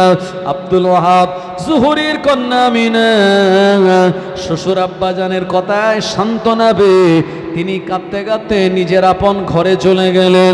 ঘটনা অনেক লম্বা, আমি আপনাদের ছোট করে বলছি। মাঝখানে আমিনার উপরে আপনার বিভিন্ন রকমের অপবাদও দেয়া হয়েছিল। এই অপবাদ থেকে আমার আল্লাহ পাক তানায় মুক্তি দিয়েছিলেন। পরিশেষে আম্মা আমিনা বর্ণনা করে বলেন, আমার গর্ভের বেটা যখন তানার বয়স বাড়তে লাগলো, আমি আমিনা আমার নিজের শরীরের কোনো কষ্ট আমি অনুভব করতাম না। আম্মা আমিনা বলেন, আমার শরীর দিয়ে সুগন্ধি চারিদিকে বার হতে লাগলো। মক্কার মানুষের অনেক অভিযোগ করে বলল, ও কাবা বাইতুল্লাহর মুতাল্লি, ও আব্দুল মুতাল্লিব, তোমার বৌমা আমিনা বিধবা নারী, আর বিধবা নারী যারা হয় হাতের চুড়ি খুলে ফেলে, নাকের অলংকারটা তারা খুলে রাখে, সুগন্ধি তারা আর ব্যবহার করে না।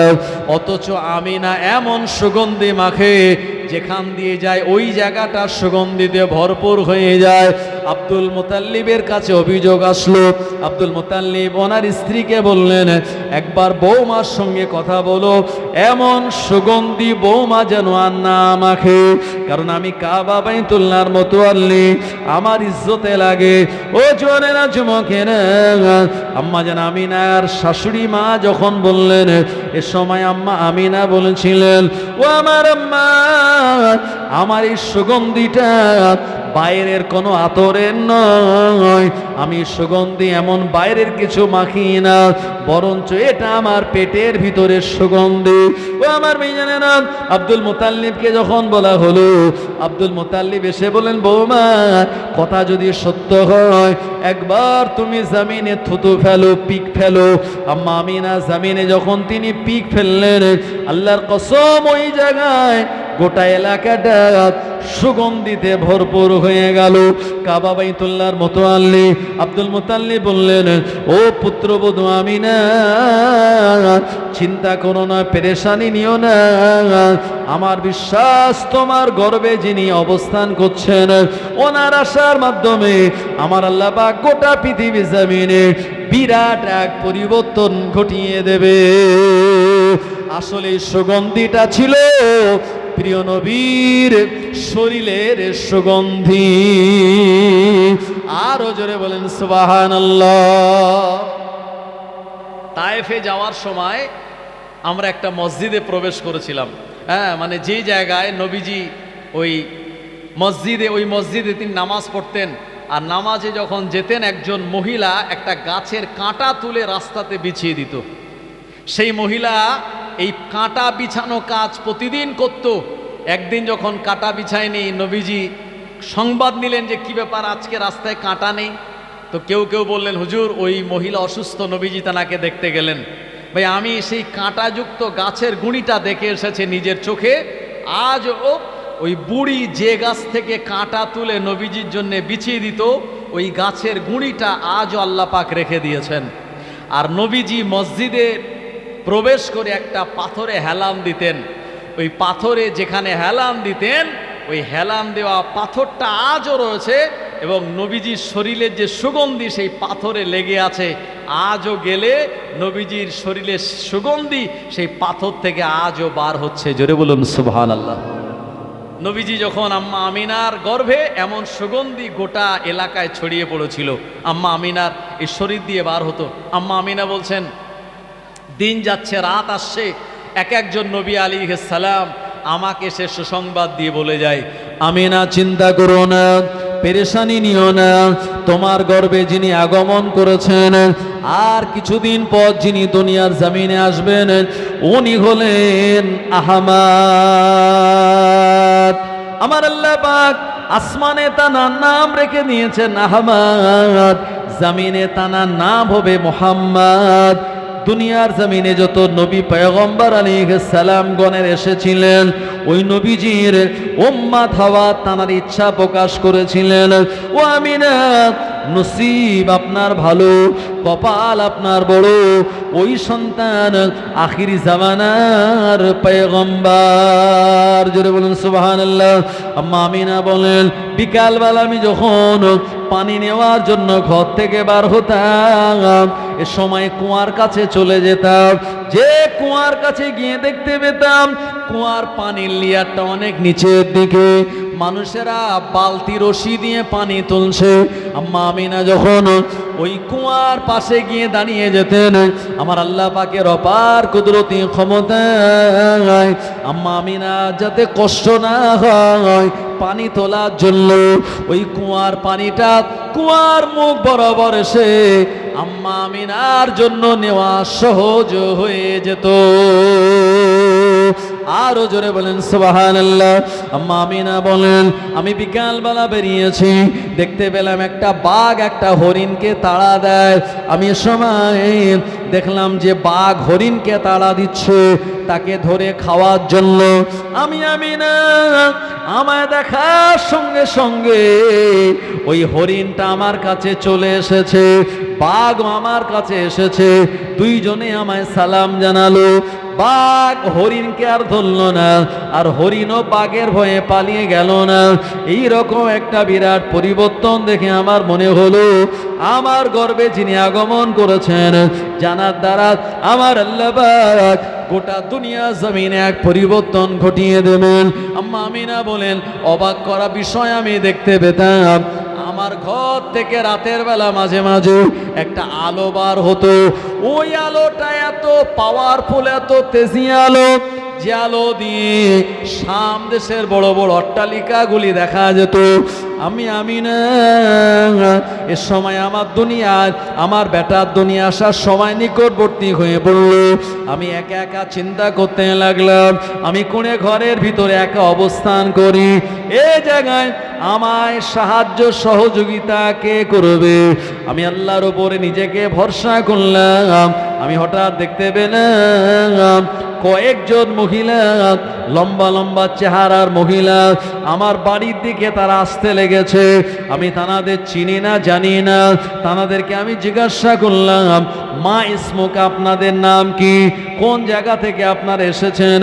ও আমার ভাইজানেরা, এ সময় আমাকে তানারা সালাম জানিয়ে জবাব দিয়ে বললাম, আমি না ও আল্লাহর বান্দি, আমি আর অন্য কেউ নয়।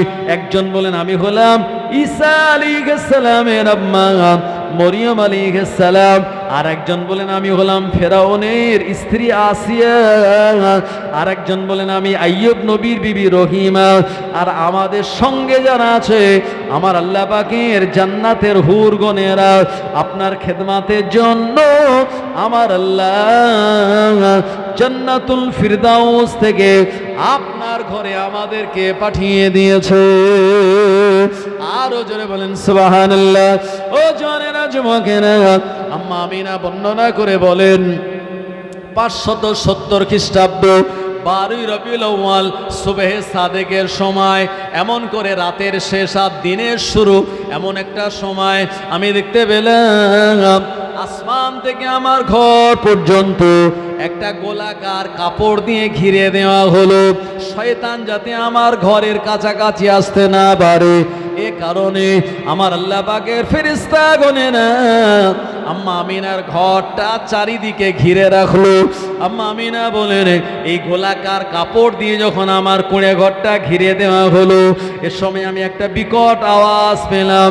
এই আওয়াজে আমি ভয় পেয়ে গেলাম, আমার পিপাসা লেগে গেল। আমি দেখতে পেলাম ওই কাপড়ের ভিতর দিয়ে একজন আল্লাহর হুর আমায় এক গ্লাস পানি দিল। ওই পানিটা আমি পান করলাম। পানি পান করার সঙ্গে সঙ্গে আমার একদিকে যেমন ভয় চলে গেল, অপর দিকে আমার পিপাসাও নিবারণ হয়ে গেল। আল্লাহ নবীর আম্মা আমিনা বলেন, এ সময় আমি দেখতে পেলাম ওই কাপড়ের ভিতর দিয়ে সবুজ রঙের ডানা বিশিষ্ট কয়েকটা পাখির আবির্ভাব হয়ে গেল। আমি না আমার কোণে ঘরের ভিতরে ডানা মেলে উড়ে উড়ে বেড়ায়। এ পাখির হাওয়ায় আমার গোটা ঘরটা সুশীতল ঠান্ডা হয়ে গেল। এ সময় আম্মা আমিনা বলেন, আমার দৃষ্টিশক্তি ওপরের দিকে তুলে নেওয়া হলো। আমি বিরাট বড় বড় পাহাড়গুলি দেখতেছিলাম, আমি সমুদ্রগুলো দেখতেছিলাম। এরপরে আমার দৃষ্টিটা যখন নিচের দিকে নামানো হলো, এই সময় আমি নিচের দিকে তাকিয়ে দেখি সাদা কাপড়ে জড়ানো অবস্থায় আমার মাসুম বাচ্চা মুহাম্মদ ইবনে আব্দুল্লাহ আমার আল্লাহর জমিনে সিজদায় পড়ে রয়েছে। আরো জোরে বলেন সুবহানাল্লাহ। নারায়ে তাকবীর, নারায়ে তাকবীর। আমার ভাইজানেরা, এরপরে আমার নবীকে লক্ষ্য করে গোটা দুনিয়া জমিন থেকে আওয়াজ হয়, আসসালাতু ওয়াসসালামু আলাইকা ইয়া রাসূলুল্লাহ, আসসালাতু ওয়াসসালামু আলাইকা ইয়া হাবিবাল্লাহ, আসসালাতু ওয়াসসালামু আলাইকা ইয়া খায়রে খালকিল্লাহ, আসসালাতু ওয়াসসালামু আলাইকা ইয়া শাফিউল মুজনিবিন, আসসালাতু ওয়াসসালামু আলাইকা ইয়া রাহমাতাল লিল আলামিন। এমন করে আমার বেটাকে লক্ষ্য করে তারা সালাম জানায়। শুধু তাই নয়, আমি দেখতে পেলাম, আওয়াজ পেলাম, সাল্লাল্লাহু আলা মুহাম্মদ সাল্লাল্লাহু আলাইহি ওয়াসাল্লাম। এভাবে আমার সন্তানের প্রতি তারা সালাম জানাতে লাগলো। আম্মা আমিনা লক্ষ্য করে বলেন, এইরকম আওয়াজ আমি চতুর্দিক দিয়ে যখন পেলাম, এ সময় আমার ঘরে আমার এই বাচ্চাটা যখন সেজদা হালাতে ছিল, আমি আমার বেটাকে তুলে নিলাম। তুলে নেওয়ার পর যখন তার চেহারার দিকে তাকালাম, আম্মা আমিনা আমার মনে হয়, আম্মা আমিনা বলেন, আমার মনে হয় আসমানের চাঁদের থেকেও সুন্দর একটি ফুটফুটে বাচ্চা আমার কোলে আজকে ধরা দিয়েছে।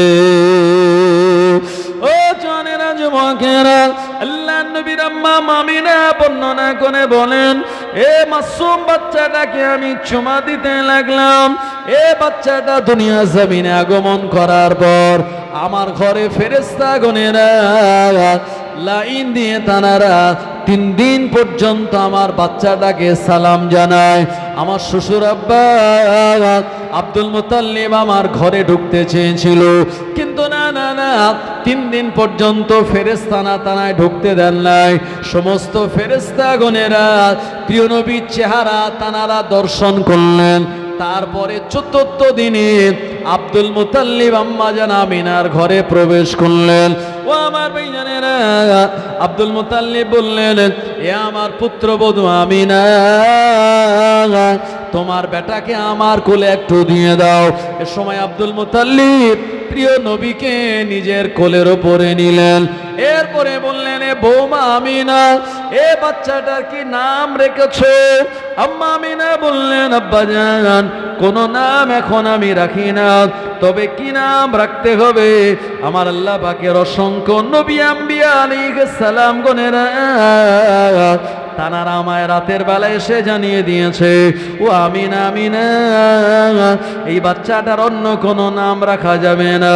এই বাচ্চাটার আসমানি নাম আহমদ, তওরাত আর ইনজিলের নাম হলো আহমদ। এই বাচ্চাটার নাম রাখতে হবে মুহাম্মদ। জোরে বলুন সুবহানাল্লাহ। প্রিয় নবীর দাদু আব্দুল মুতাল্লিব আমাদের নবীকে কাঁধের ওপরে নিলেন, আল্লাহর কাবা বাইতুল্লাহ চলে গেলেন। কাবা বাইতুল্লাহ তাওয়াফ করলেন। কাবা বাইতুল্লাহ প্রিয় নবীকে নিয়ে তাওয়াফ করে কাবা বাইতুল্লাহর গেলাফ ধরে আমাদের নবীজির নাম রেখে দিলেন মুহাম্মদ। সবাই বলুন সাল্লাল্লাহু আলাইহি ওয়াসাল্লাম। আল্লাহ নামে অক্ষর আছে 4টে, আলিফ লাম লাম হে আল্লাহ। আর নবীর নামে অক্ষর আছে 4টে, মিম হা মিম দাল মুহাম্মদ। আল্লাহ নামে 4 অক্ষরে কোনো নোক্তা নাই, নবীর নামেও 4 অক্ষরে কোনো নোক্তা নাই। লা ইলাহা ইল্লাল্লাহ, নেই কোনো মাবুদ আল্লাহ ছাড়া। এখানে 12টা অক্ষর আছে, আর মুহাম্মাদুর রাসূলুল্লাহর ভিতরেও 12টা অক্ষর। লা ইলাহা ইল্লাল্লাহর ভিতরে কোনো নোক্তা নাই, আর মুহাম্মাদুর রাসূলুল্লাহর ভিতরেও কোনো নোক্তা নাই। আরো জোরে বলেন সুবহানাল্লাহ। ও জওয়ানেরা, যুবকেরা, নবীর উম্মতেরা, প্রিয় নবী দুনিয়া জমিনে আসার কারণে গোটা আরবের জমিনে আমার আল্লাহ পাক অসংখ্য বন্ধা নারীকে মা হওয়ার সৌভাগ্য দিয়েছিলেন। প্রিয় নবী যখন দুনিয়া জমিনে আগমন করলেন, শুকনো খেজুর গাছে আমার আল্লাহ পাতা দিয়ে সতেজ করে দিয়ে ওই গাছে আমার আল্লাহ সুন্দর করে খেজুর দিয়ে দিয়েছিলেন। শুকনো কুয়াগুলি পানিতে পরিপূর্ণ হয়ে গেল। প্রিয় নবী দুনিয়া জমিনে আগমন করার কারণে যে সমস্ত উটের স্তনে কোনো দুধ ছিল না, ওই উটনির স্তনে আমার আল্লাহ পাক নবীজির ওসিলায় বরকত দিয়ে দুধে পরিপূর্ণ করে দিয়েছিলেন। ও নবীর উম্মত উম্মাতানিরা, প্রিয় নবী দুনিয়া জমিনে আগমন করার কারণে গোটা মক্কার জমিনে অবরব এক পরিবর্তন দেখা দিয়েছিল। এই পরিবর্তনের কারণে ইবলিস শয়তান বিরাট কান্নাকাটি করা শুরু করলো। চেলারা বলল, এ আমাদের হুজুর, তুমি কাঁদো কেন? ইবলিস বলল, আজকে এমন একজনের আবির্ভাব দুনিয়া জমিনে হয়ে গিয়েছে। ওনার এত মর্যাদা, এত সম্মান, আমি সারা জীবন ধরে ওই ব্যক্তির, ওই নবীর উম্মাতদেরকে গোমরাহ করব, অথচ ওই নবীর উম্মাতেরা আল্লাহ পাকের দরবারে একবার হাত তুলে খালিস নিয়াতে তওবা করে যদি দোয়া করে, আমার আল্লাহ তাদের দোয়া কবুল করে নিয়ে জীবনের পাহাড় পাহাড় গুনাহগুলি মাফ করে দেবে। আরো জোরে বলেন সুবহানাল্লাহ। শয়তান বলছে এই কারণে আমি কাঁদতেছি, কারণ নবীজির আগমন করার পর সবাই খুশি হয়ে গেল, একমাত্র শয়তান কেঁদেছিল। ও আমার ভাইজানেরা, জওয়ানেরা, যুবকেরা, প্রিয় নবীর আগমন করার কারণে ইহুদি আর খ্রিস্টানদের গির্জায় হাজার হাজার বছর ধরে যে আলোগুলি জ্বলত, ওই আলোগুলি সব নিভে গেল নবীজি আগমন করার কারণে। গোটা মক্কা জমিনে আমার আল্লাহ পাক মাঠে ময়দানে সবুজ ঘাস দিয়ে দিয়েছিলেন, মক্কার জমিনে এমন অফুরন্ত বরকত দিয়েছিলেন। আম্মা আমিনার ঘরে আল্লাহ এত বরকত দিয়ে দিয়েছিলেন, মক্কার মানুষেরা তারা বুঝতে পেরেছিল যাতাই কোনো ব্যক্তির আবির্ভাব নয়, মুহাম্মাদুর রাসূলুল্লাহর আবির্ভাব হওয়ার কারণে আজকে মক্কা জমিনে এমন পরিবর্তন দেখা গিয়েছিল। একবার প্রাণ খুলে বলুন সুবহানাল্লাহ। আল্লাহুম্মা সাল্লি আলা সাইয়্যিদিনা ওয়া আলা আলি সাইয়্যিদিনা। আজ কেন পৃথিবীটা লাগে এত সুন্দর, নবীজির আগমনে সাজালো এ চরাচর। আজ কেন পৃথিবীটা লাগে এত সুন্দর, নবীজির আগমনে সাজালো এ চরাচর। চারিদিকে নবরূপে করে ধারা ঝলমল, সেই রূপ দেখে হয় আখিদয় সুশীতল, আখিদয় সুশীতল। গুঞ্জনে মুখরিত গোটা মরু প্রান্তর, নবীজির আগমনে সাজালো এ চরাচর। আজ কেন পৃথিবীটা লাগে এত সুন্দর, নবীজির আগমনে সাজালো এ চরাচর। ফুল কলি দুলে দুলে সুগন্ধ ছড়ায়, মৌমাছি দলে দলে মারহাবা কয়, মারহাবা কয়। কেটে গেছে কত শীত, হলো সবই উজালা, নবীজির আগমনে সাজালো এ চরাচর। আজ কেন পৃথিবীটা লাগে এত সুন্দর, নবীজির আগমনে সাজালো এ চরাচর। দাদু মুতালিব তাই খুশিতে মন হারায়, বারে বারে ছুটে যায় শিশু নবীর আঙিনায়, শিশু নবীর আঙিনায়। ঝলমল করিতেছে আমিনার কুঁড়ে ঘর। জোরে হবে না সুবহানাল্লাহ? জোরে বলেন না সুবহানাল্লাহ? নারে তাকবীর, নারে তাকবীর। খাপুর গ্রামে নবী দিবস উপলক্ষে ইসালে সওয়াব হিজবুল্লাহ আহলে সুন্নাত ওয়াল জামাত বিশ্ব নবী দিবস। নারে তাকবীর। ঝলমল করে ওই আমিনার কোণে ঘর, ঝলমল করিতেছে আমিনার কোণে ঘর, নবীজির আগমনে সাজালো এ চরাচর। আজ কেন পৃথিবীটা লাগে এত সুন্দর, সুন্দর নবীজির আগমনে সাজালো এ চরাচর। আল্লাহুম্মা